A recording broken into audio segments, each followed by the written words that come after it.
Unified 911, anong matutulong namin sa'yo? Anya ti maitulong mi ken kapo. Anong may tatabang ko sa imo? Unsay akong ikatabang nimo? Ngini makadabang na misal ka no? Sa anumang wika o dialekto, may tulong na darating sa iyo.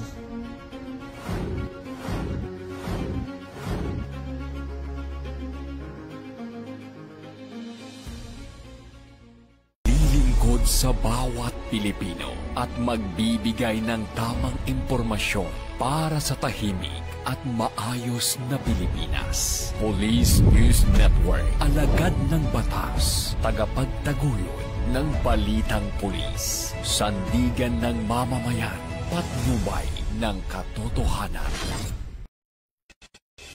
La Campo Crame, maghahatid ng pinakahuling kaganapan at nagbabagang balita. Ito ang PNN Police News Network. At ngayon, ang inyong mga tagapagbalita. Magandang araw, bagong Pilipinas. Ako ang inyong alagad ng batas, tagataguyod ng Balitang Pulis, Patrolman Josel Atienza Sacmar, mula sa Regional Community Affairs and Development Division ng NCRPO. Maghahatid sa inyo ng tamang balita, kwento ng pulis at serbisyo para sa mamamayan. Ito ang PNP News Online, ang pangunahing balita ng Police News Network. Alagad ng batas, tagataguyod ng Balitang Pulis.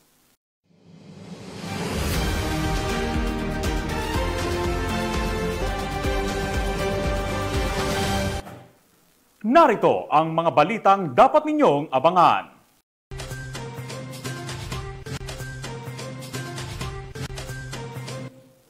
₱400,000 halaga ng shabu nasabat sa buy-bust operation ng mga otoridad sa Mandurriao, Iloilo. Isang lalaki na may kasong carnapping arestado sa operasyon sa Pampanga. At miyembro ng Communist Terrorist Group kusang sumuko sa pamahalaan sa Leyte.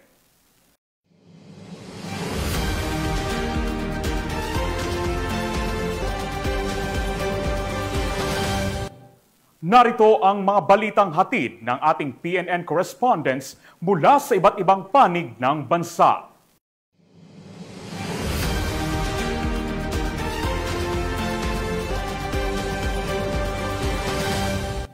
Sa ating unang balita, matagumpay na naisagawa ang coastal cleanup drive activity ng mga miyembro ng Ilocos Norte Police Provincial Office, katuwang ang iba't ibang ahensya ng pamahalaan sa Lawag City. Ang magandang balitang yan ay hatid ni Police Corporal Joanna Marie de los Santos.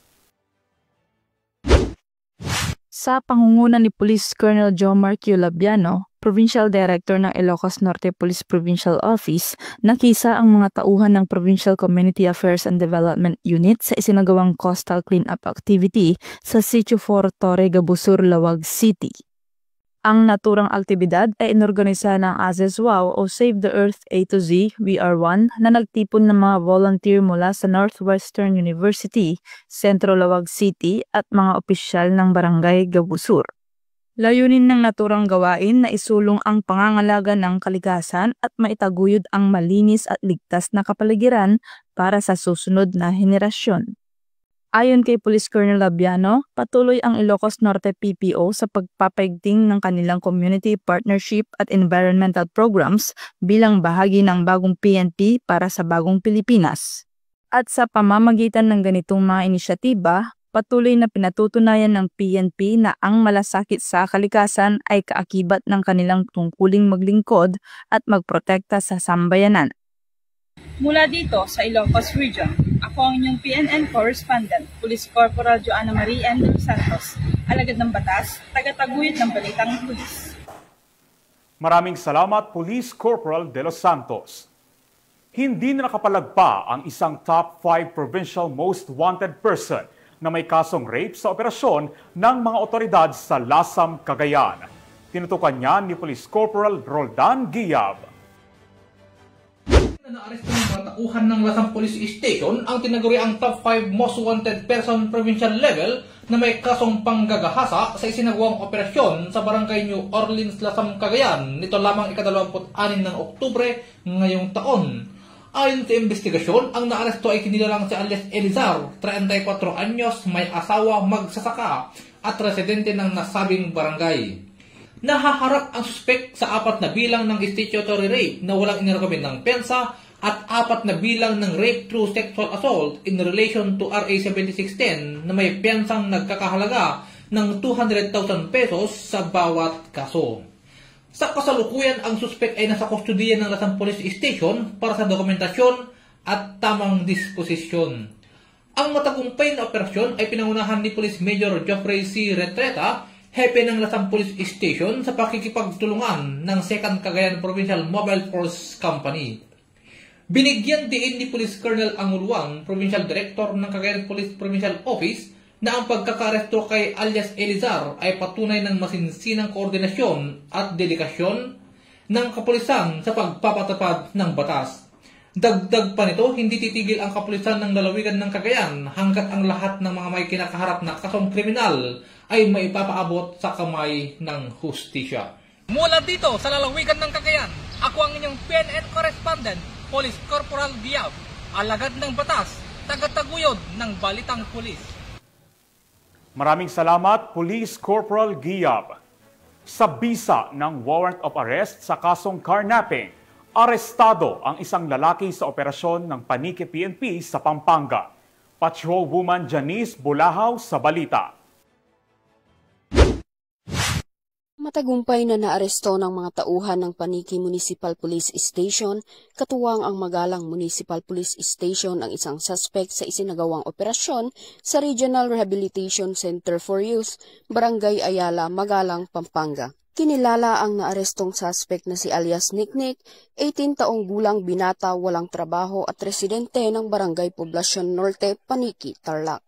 Inihain sa suspect ang warrant of arrest para sa kasong paglabag sa Republic Act 10883 o the New Anti-Carnapping Law of 2016 na may rekomendang piyansa na 300,000 pesos. Batay sa tala ng pulisya, dati nang naaresto ang suspect noong Hulyo 11, 2025 para rin sa kasong carnapping. Ang suspect ay kasalukuyang nasa kustodiya ng Regional Rehabilitation Center for Youth sa Magalang, Pampanga. Ang matagumpay na operasyon ay patunay ng patuloy na pagsisikap ng Paniki MPS at ng buong Tarlac Police Provincial Office sa ilalim ng pamumuno ni Police Colonel Franklin P. Estoro, Acting Provincial Director, upang matiyak na walang makatatakas sa kamay ng batas at tuluyang masugpo ang kriminalidad sa lalawigan.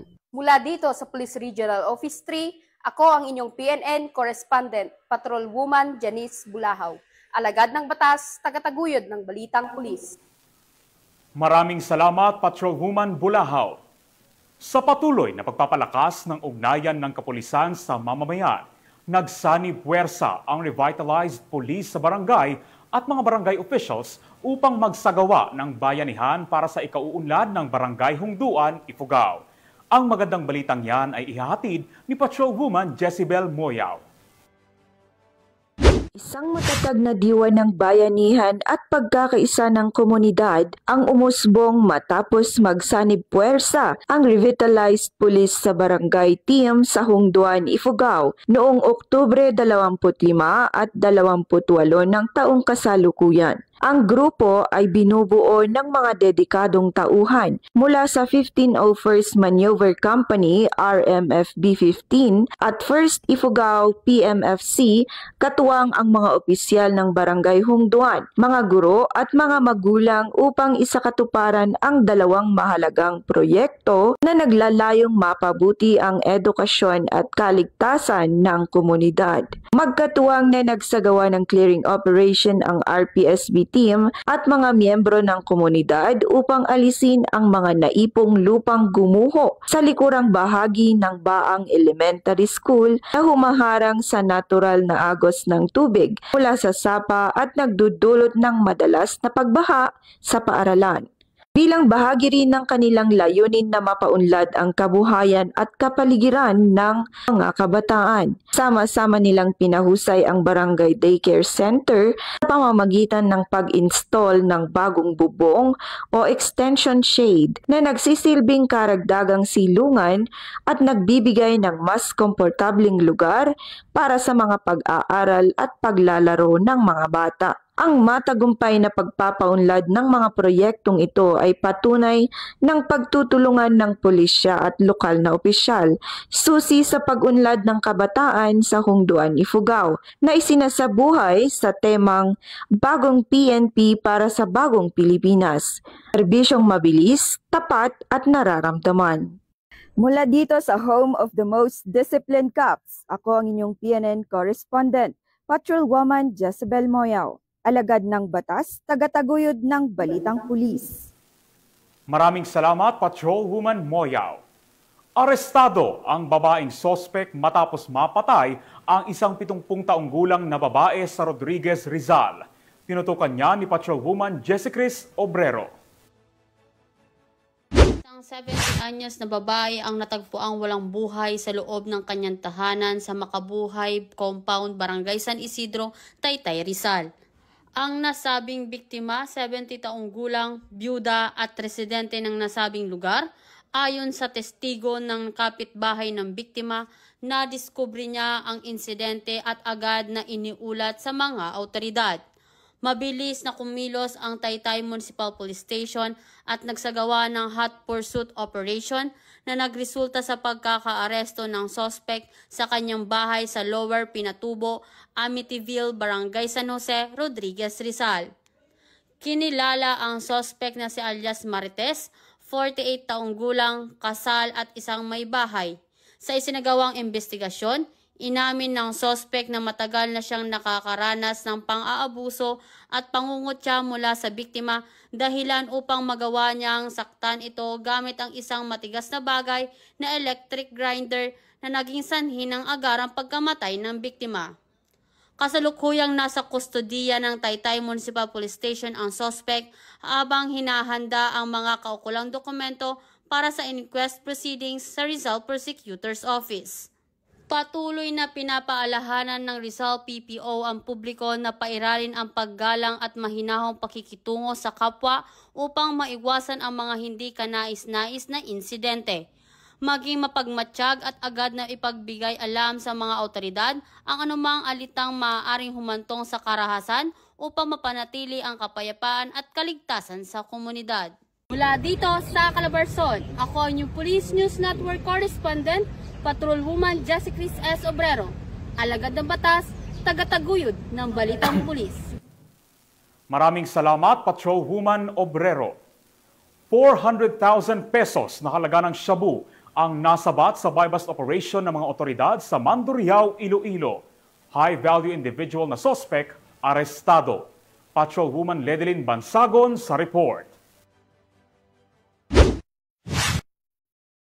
Sa masinsinang kampanya kontra illegal na droga, isang matagumpay na operasyon ang muling na isakatuparan ng mga kapulisan na nagresulta sa pagkakatakip ng isang high-valued individual. Sa City of Brookside, Barangay Bulilao, Mandurriao, Iloilo, hapon ito lamang ika-28 ng Oktubre taong kasalukuyan. Ang nasabing operasyon ay pinangunahan ng City Drug Enforcement Unit 6 sa ilalim ng pamumuno ni Police Captain Roque Jimeno III, hepe ng CDEU 6, na nagresulta sa pagkakaaresto kay alias Makmak, 31 taong gulang, dating waiter, residente na naturang lugar at itinuring bilang high-valued individual. Nakuha sa kanyang pag-iingat ang isang sachet ng hinilaang shabu gamit ang 4,000 pesos bilang marked money. Sa masusing paghahalughog, nadiskubre pa sa kanyang pag-iingat ang karagdagang 11 sachet ng umano'y suspected shabu kasama ang isang strip ng aluminum foil at iba pang non-drug items. Sa kabuuan, nakuha ang humigit kumulang 60 gramo at may standard drug price na tinatayang 408,000 pesos. Sa kasalukuyan, nasa kustudiya na ng mga kapulisan si alias Makmak,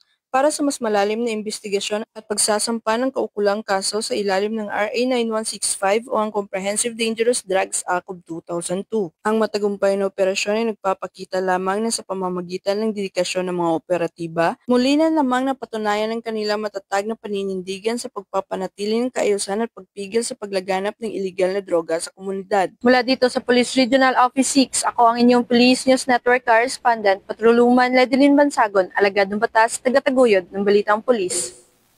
Maraming salamat, Patrolwoman Bansagon.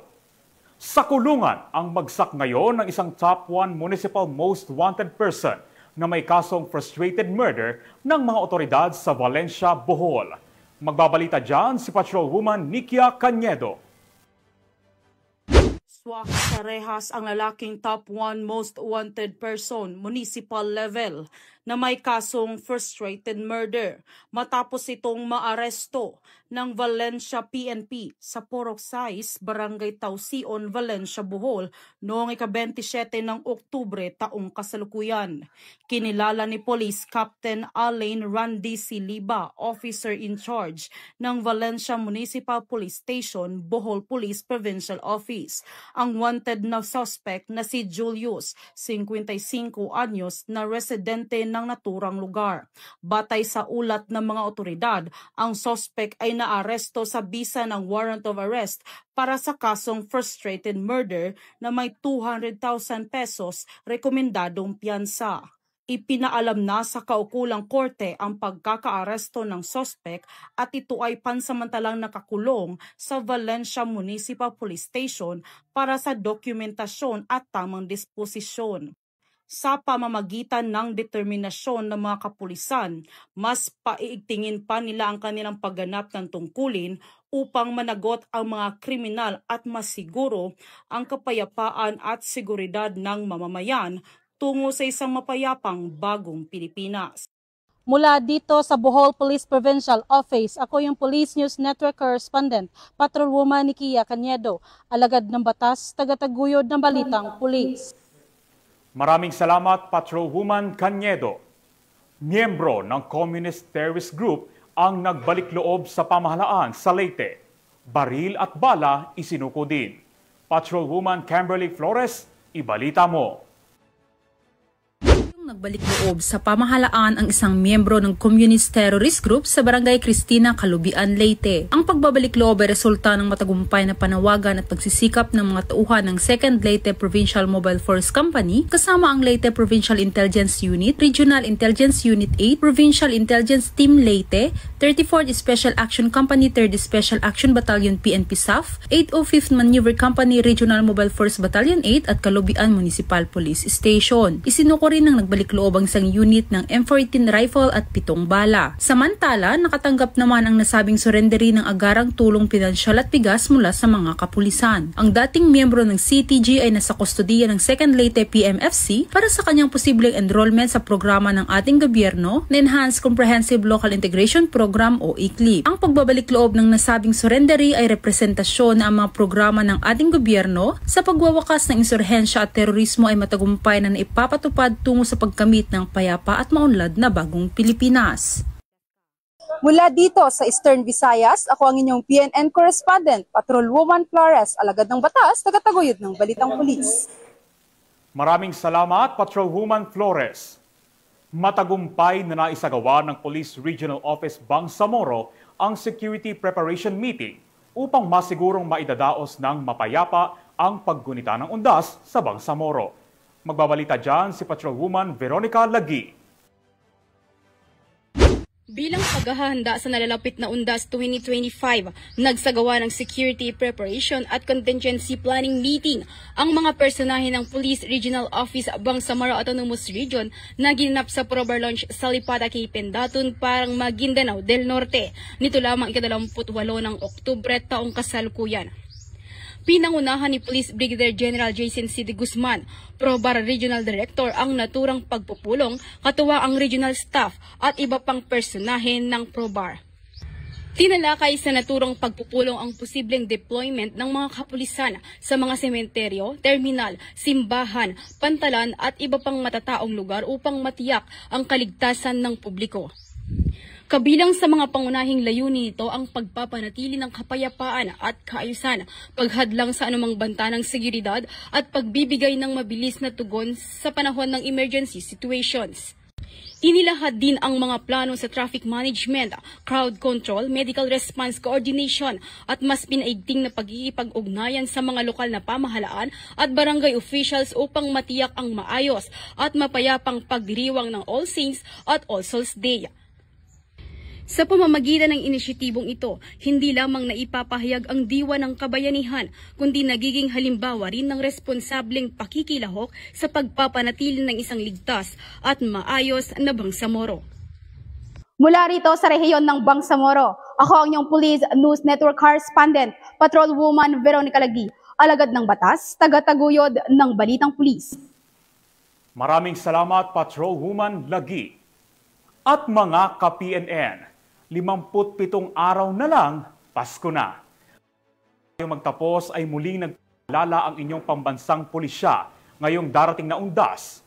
Narito po ang anti-carnapping tips na dapat nating tandaan.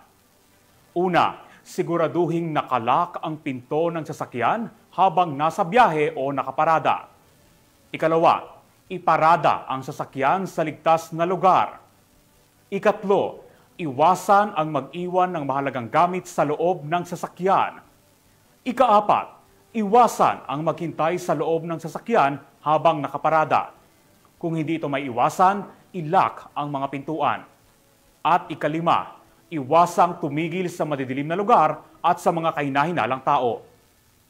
Sa ngalan ng pamunuan ng Philippine National Police, sa pangunguna ni Acting Chief PNP, Police Lieutenant General Jose Melencio Corpus Nartates Jr.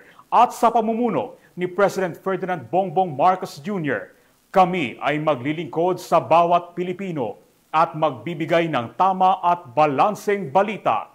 Mula rito sa tanggapan ng tagapag-ugnay ng Pambansang Pulisya, ako ang inyong alagad ng batas, tagataguyod ng Balitang Pulis, Patrolman Josel Atienza Sacmar, mula sa Regional Community Affairs and Development Division ng NCRPO. Maghahatid ng tamang balita, kwento ng pulis at serbisyo para sa mamamayan. Ito ang PNP News Online at ito ang bagong PNP para sa bagong Pilipinas. Serbisyong mabilis, tapat at nararamdaman.